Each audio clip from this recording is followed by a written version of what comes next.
What it do, cuckolds? It's your boy, the hater. You asked and you shall receive. It's time for a hybrid culture vid, wrestling vid. Welcome to WWE and Racism Part 3, cucks. Now, the hater needs to premise this video around the relatively recent allegations that Triple H may or may not be a racist. I think anybody that's, honest knows that Triple H is probably not a racist, and quite frankly, nobody should even give a flying fuck if he is or isn't a racist. We should only care about the end result, right? Like, the end result should have nothing to do with race in WWE. Well, no, the end result should have a little bit to do with race, right? Because wrestling is a storyline-driven industry, so it's actually one of the only times in human history where a diverse cast and a diverse roster has significant benefits. Now, when I say diverse, I don't mean racially, right? Because let's be real.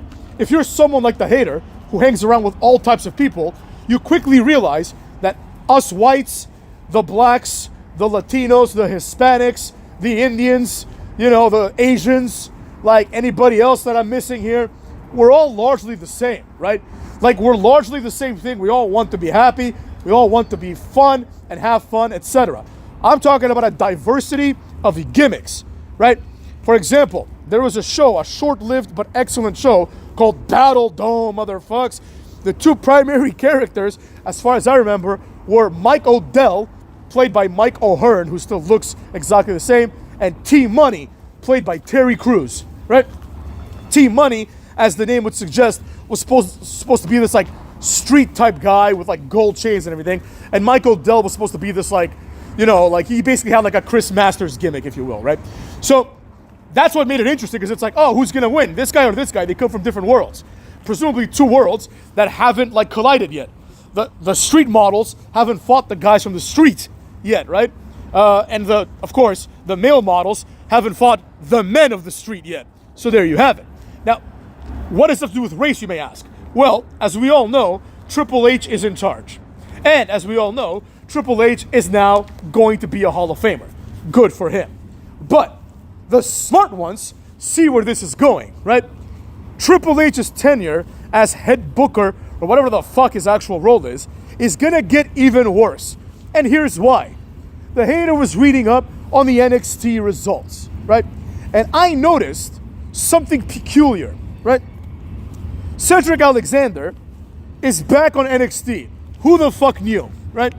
He can be chalked up to Apollo Crews, Baron Corbin, and other wrestlers that failed to make a significant impact in the E and must go to NXT. NXT also has more black wrestlers and wrestlers that aren't white than ever, right? Which obviously is a good thing, because a lot of these people, especially black wrestlers, because Japanese wrestlers and Asian wrestlers and obviously Latino wrestlers are in many ways overrepresented, right? You got the Samoans, you got the Japanese wrestlers, that's your Asians right there. They're obviously overrepresented as far as the American population goes. And Latinos are also overrepresented because of their deep culture that pertains to wrestling. But black people have historically been underrepresented in the WWE and even in WCW and in AEW. As a matter of fact, a lot of times, their pushes have felt forced, right? Like, for example, Swerve Strickland. His push was predicated on AEW wants to have a black world heavyweight champion. Oh, he's the best one we've got, right? But nobody went as far as to think, wait a second, Lashley's around the corner. Maybe this guy's not good enough. Let's wait for Lashley, right? And, as a result, Swerve Strickland had a meaningless title reign and is now back to being a complete nobody. You reap what you sow. You do bullshit, you get bullshit, right? Now, in NXT, as I just said, there are a lot of black wrestlers. Unfortunately, though, the vast majority of these wrestlers, through no fault of their own, are just inherently limited in their capacity to be stars, right? Now, the haters should point out, this has absolutely nothing to do with their race. This just has to do with the current crop of NXT wrestlers, And I don't mean just like the current NXT wrestlers, because you can go back a little bit, to your Carmelo Hayes, to your Ilya Dragunovs, right? To these people that they're there in WWE NXT, and you're thinking the whole time, you're like, I don't understand how Ilya Dragunov has a job. It's like, what do they expect this guy to do? The highest level he can ever get to is Ludwig Kaiser. That's it. Or maybe a tag team with Ludwig Kaiser called the guys with Nazi haircuts. You know, I don't know what to tell you, right? That's it. That's the limit of someone like Ilya Dragunov. But people pretend that he has like a great future ahead of him. Now, that's neither here nor there, but as you can see, it has nothing to do with race. But people will not perceive it this way. Here's how it's going to go down. Hater prediction, cuckolds. What's going to happen is this. All of these guys are going to get called up. I'm talking your Wesleys, maybe your Cedric Alexanders and Ashanti V. Adonises. They might get called up again. Your Obafemis, your Trick Williamses, Javon Evans. You know, basically every woman in the NXT women's roster is going to eventually get called up, right? All these people are going to get called up. And then what's going to happen is that these people are going to hit their ceilings, right? Now, Javon Evans is one that I'm very bullish on. I hope this kid has a good future because, number one, he's crazy athletic, and strangely enough, he's not a complete, like, midget. You know what I mean? He's not even a vanilla guy. Like, he actually has some personality. So if this guy beefs up a little bit, keeps up his athleticism, grows on the mic, he's got a shot. But not a very good one. Let's be honest. We've seen a lot of Javon Evanses in the world. We've seen Ricochet. We've seen Will Ospreay. We've seen all these guys that basically don't do anything with their careers, you know? We've seen S.A. Rios. We've seen this song and dance before. So the reality is, just like Carmelo Hayes debuted, and he's getting buried, just like the Street Profits debuted, and they're getting buried, right? The same thing's gonna happen with Javon Evans. Like, I hope it doesn't happen with him, because I like him. But you can rest assured, the same thing's gonna happen with Trick Williams, Obafemi, and obviously, like, Wesley, like this guy. I mean, Wesley is gonna have like a Cedric Alexander career. And I like the kid, but these are just the realities that we find ourselves in. So then what are people gonna do? I'll tell you. They're gonna point fingers, right? They're gonna say, well, these wrestlers were held down by virtue of their race. Now, I personally don't think that's a good argument, but it's not a horrible argument either, because you see wrestlers, and believe me, the hater is white, so the hater is saying it from the heart. You see white wrestlers with very limited skills reach far higher levels than black wrestlers with commensurate levels of skill, right? One great example that I'm going to use is this. Gunther. We're going to compare him to Obafemi because they are the most comparable, right? And fuck it, for the sake of argument, since it popped into my head, let's throw an Asian in there for a three-way comparison. Samoa Joe, right? Samoa Joe, Gunther, and Obafemi. One of them is Samoa Joe, who basically was a mid-card nobody. The other is Gunther, who somehow, against all reasonable odds, is the world heavyweight champion. And the other one is Obafemi, who likely will not become world heavyweight champion. Realistically. He might get one run, but I don't think so, right? So, if you're an observer, right? And if you're someone who happens to be Asian in this case, or black, or maybe even Latino, you have to ask yourself, well, wait a second. How is it that Obafemi is not getting a push, but Gunther gets a push, right? Now, you have to adjust for the smart indie sentimentalities, right? The indie jobbers and the smart wrestling fans believe in their core that Gunther is the best wrestler in the world. I mean, they're obviously incorrect, but they believe it. But if you're like a black fan, let's say, I mean, I don't know because I'm not black. I'm barely a fan at this point, but if you're a black fan, you might look at it and say, well, wait a second. What is it that Obafemi doesn't have that Gunther has? And the answer you would come to is nothing, right? You would, in fact, come up with an alternate hypothesis. H-a subscript. You would think to yourself, wait a tick.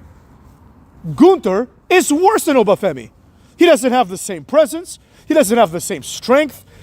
I would even argue that Obafemi, despite being a 3 out of 10 maybe, in terms of charisma and personality, is greater than the 0 out of 10 that is Gunther, right?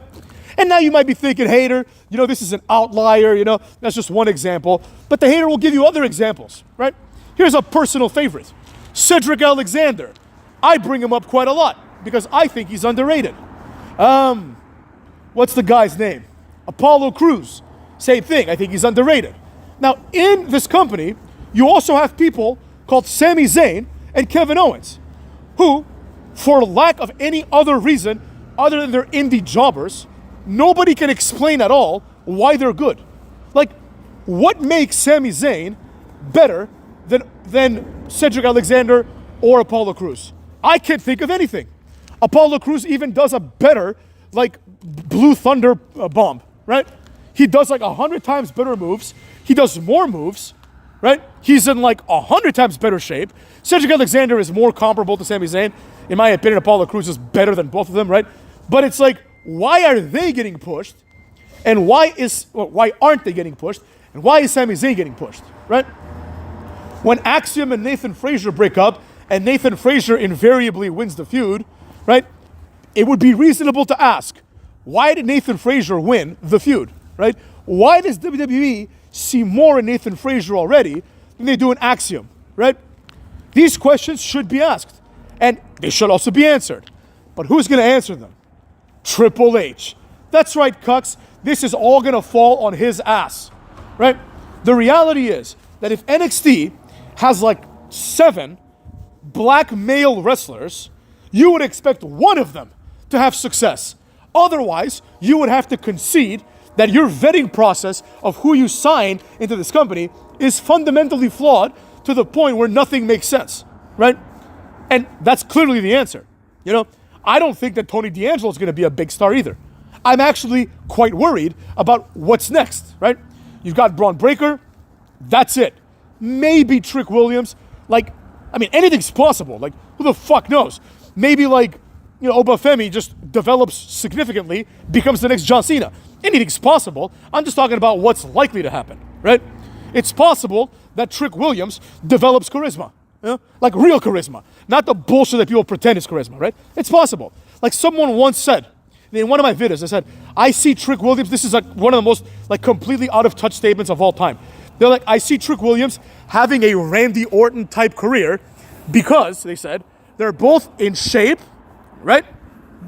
They're both tall, right? And they're both good looking. Now, I mean, the hater is a staunch heterosexual, so I might be wrong. But in my opinion, like, to compare Trick Williams to Randy Orton, who's legit one of the most good looking guys of all time, is just ridiculous. Number one. Number two, Trick Williams is in developmental and he's 30 years old. Randy Orton was a world champion at 25. You know, it's impossible for him to have a Randy Orton type career. It's literally impossible because he doesn't have the time to have this career. Trick Williams has another 6-7 years at most, like in this company, right? Randy Orton also has another 4 or 5 years in this company because he's Randy Orton, right? And he's a legend now. So it's like, it's not going to happen, you know? And the problem is, maybe it should, right? Like, I can be convinced easily that Trick Williams is a better looking guy than Seth Rollins, you know? Why is Seth Rollins like a multiple time world champion? Does anybody even ask these questions? We just accept, like someone just says, Seth Rollins is better than everybody else, right? And people are like, oh, okay, I get it. Yeah. And it's like, wait a second. When did we establish that Seth Rollins is better than Apollo Crews? I mean, what is it that makes Seth Rollins better? Seth Rollins certainly is athletic and he's good in the ring, but I would argue Apollo Crews is more in both those categories. Neither of them are great looking guys, in my personal opinion, right?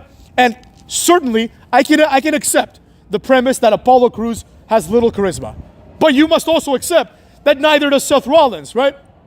And I will finish this rant on race in WWE with an example that I have used before. Many years ago, the hater went to Philadelphia to watch the Royal Rumble with Nakamura. The hater went to a hookah bar because he got there earlier, smoked a hookah, paid, left, got stuck in traffic, cucks. The traffic that was entering the stadium. The hater is surprised at this traffic, gets out of the car, starts walking around, and sees that there's no reason for the traffic at all. So I'm like, okay, it's just traffic. But it was deadlocked, right? So I go back to my car in the middle of the highway. Then the traffic just ends. So now I'm like, fuck. My car's just basically abandoned in the middle of the highway, and I can't find it. It's the weirdest thing. I can't find it. I'm like, what the fuck did they tow my car? You know, and then eventually I find it. It was a little bit farther back than I thought. I had walked for a lot longer than I thought. Then I drive there. I miss the pre-show, and I make it there for the men's Royal Rumble that Nakamura wins. Now, as the hater has said in the past, during this match, the hater made friends with 3 people. One was the hater's neighbor, the one who was sitting to my left. He was there alone. He was Australian or English or something like that, right? He was fucking annoying. I didn't like him at all. He was a mark, you know? He was just like so like pretentious too. And the two guys in front of me, who were really cool guys, you know? They were a little bit on the neckbeardish side, but they were cool guys. And they were friends with each other as well, right? It was a white guy and a black guy. And the hater really became friends, like, you know, Royal Rumble friends, with the black guy because he was sitting right in front of me. And my opinions were basically the exact opposite of this guy's opinions, right? So there comes a point in the Rumble where Apollo Crews comes out and I cheer, right? Nobody else cheers. The black guy turns around and he says, how can you cheer for Apollo Crews? And I'm like, I don't know, Apollo Crews rules, right? That's it, right? Several entrants later, or maybe this was in the opposite way, Finn Balor comes out. And I boo and he cheers. And I'm like, oh, hold on a second, partner. Yeah? Why are you cheering for Finn Balor? And he's like, Finn Balor rules. And I'm like, hold on a second, right? You said Apollo Crews sucks. What's the difference? Right? And he was like, oh, Apollo Crews is basically like, if you create a new wrestler and you just save it right away, you get Apollo Crews. And I'm like, so is Finn Balor. What is the difference? You know, people were under the allure, right? Finn Balor is the first correct call I made. This is before I had my channel, right? Where I'm like, I don't see anything in this guy. Remember when Finn Balor was supposed to be like the next big thing? And people were telling me, oh, this guy's going to be a future multiple-time WrestleMania main eventer. And I'm like, no, he won't. Right? I would say this to people. And they're like, why not? And I use the same metrics that I use with Karrion Kross and Obafemi and Trick Williams, Tony D'Angelo, and much more. I'm like, I see absolutely nothing in Finn Balor that I don't see in 10 people in the roster. One of those people was Apollo Crews. So the reason that I bring this up is that we have to consider the reality. Despite what I just said, and despite the fact that nobody can provide a reasonable counter-argument, right? Like, name 5 ways that Finn Balor is better than Apollo Crews, right? You really can't. You know what I mean? Like, Finn Balor's greatest attribute is definitely his physique. But Apollo Crews is the better physique, right? They both have goofy faces, you know? The only thing, right, that Finn Balor has an advantage on, Apollo Crews, you know, a wrestling advantage, is the fact that he is white. That is the only reasonable conclusion that you can reach, right? And there comes a point where somebody does have to answer for this, right? I would understand, for example, in the Attitude Era, I would understand Stone Cold is more over than everybody ever. So he becomes the champion. Who's the second most over? The Rock. So he becomes the second guy, right? Then you have, like, you know, down the list, you have like Triple H, Kurt Angle, you know, Mankind, Kane, Undertaker, right? They're less over, so they're going to get less opportunities, you know? But in WCW, for example, right, Booker T was held down. You know, he became eventually, near the end, a multiple-time champion, but it's like, how do you have this guy and you don't see the potential in Booker T? You know? The argument is that if you are in a situation, like even in the Attitude Era, you can make the argument, right? You could say, like, all right, Booker T is cool, but, you know, so is Scott Steiner, and Scott Steiner would also beat his ass in real life, so we're going to push him. We like him more, right? At least you're comparing 2 GOATs, you know? Now, you're comparing 2 jobbers, but one of them becomes a multiple-time champion, Seth Rollins, right? I'm not saying, like, if you take, for example, I don't know, Apollo Crews and compare him to Drew McIntyre, okay, I understand. Drew McIntyre is better. He's better looking, he's taller, he's stronger, he's more charismatic, he should be a star, right? But this is not the same thing, the same comparisons you can make with people like Sami Zayn, people like Seth Rollins, with people like fucking, you know, everybody else that I mentioned, really, right? You can almost always hang your hat on something, right? Me and a fan, or someone, put a comment on my video, because we didn't have this, like, deep conversation. He was like, yo, Carmelo Hayes should be a star. The only problem he has is he's short. And I'm like, I agree 100%. I've been saying this for months now, right? Other than the fact that he's short and has no gimmick, Carmelo Hayes is like, has the qualities of a star. Great physique, good looking guy, you know what I mean? Good moves, decent charisma. He should have more of a career than someone like Sami Zayn, right? He should be higher up on the card than Sami Zayn, but he isn't, right? And there comes a point, and believe you me, motherfucks, the hater has never been accused of being a race baiter. I'm the hater, not the race baiter. But there comes a point where reasonable people have to start thinking about it a little bit. You know, why didn't Apollo Crews get any opportunities, and Finn Balor consistently gets opportunity after opportunity to bore people like me half to death with his matches, which are basically a sling blade, a series of drop kicks, and then a vertical drop kick, which he calls a finishing move. You know? I mean, come on. There has to come a point.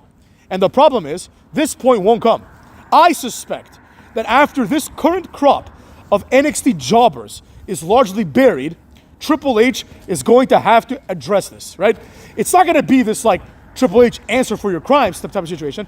It's going to be largely like it was for the women's revolution, right? And some people are now going to start getting behind black wrestlers and other wrestlers who are minorities, justifiably so in this case. But the problem is, when that happens, like they're going to just sweep it under the rug. They're going to be like, all right, Javon Evans is now a champion.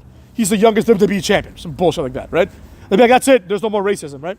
And it's not, again, I'm not saying that WWE is racist, right? Like, or Triple H is racist. That's ridiculous. I think they just think that people are going to get behind Sami Zayn more because most people in America are white, and they think that white people cannot relate to black people, which is one of the dumbest things of all time, right? White people can relate to black people can relate to white people, because at the end of the day, we're all people, cucks. And that's how it's going to go. At this juncture, I think that black wrestlers are once again going to suffer. What's gonna happen is we're gonna get Swerve Strickland type of push, where it's like, you get the push and you're like, this guy doesn't deserve it. But then you look to his left and you're like, oh, Adam Page, he also doesn't deserve it, right? At least AEW got it right. They asked themselves the questions. We have been pushing Adam Page, who is maybe the biggest personification of vanilla jobber of all time. And they're like, we have Swerve Strickland here. And they asked themselves, what makes Swerve Strickland better than Adam Page? They're both decent looking guys, good looking guys, I'd say, right? They're both in decent shape, nothing crazy. They're both in decent shape. They have that like skinny fat body, you know? They both have pretty cool moves, you know? So if we're gonna make one the champion, why not give the other guy the chance too? Maybe he's a star in the making. WWE does not do this. WWE instead forces you to tolerate the same shit again and again. And that's where we are today. So, if I were Triple H, I'd change things up, but I don't think he's gonna have the foresight. And mark my words, mark this video. WWE and Racism Part 3, cucks. Well, I guess it's Part 1 because it's, reboot, you know what I mean? This video will come true. The things that I'm saying here will come true. Best believe, cuckolds.